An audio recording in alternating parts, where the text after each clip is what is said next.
Un es ticu, ka katru reizi, kad tu nevis vārdos, nevis tā, ziniet, tajā drošajā komforta zonā, kādu vārdiņu, kaut kādu frāzīti, kaut ko tur tā pasaka, tā starp citu, ja Dievs palīdz, lai Dievs svētī un paldies Dievam, nu tā.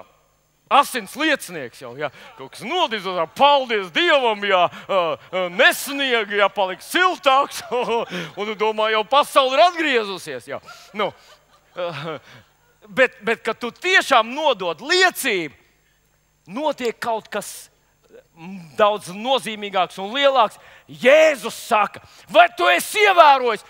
Un tad viņš min tavu vārdu. Vai tu esi ievērojis to māsiņu?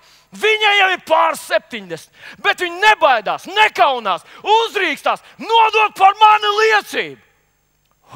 Ja Jēzus pasaka tādus vārdus, ja viņš pasaka par kādu tīni, kuram 12 gadi, un varbūt viņam ir pumpa uz deguna, tā kā man bērnībā bija, bet viņš nekaunās tajā nežēlīgajā pusaudža vidē pateikt, ka viņš tic Jēzum, ka viņš zina, ka ir Dievs, ka viņš ar viņu komunicē.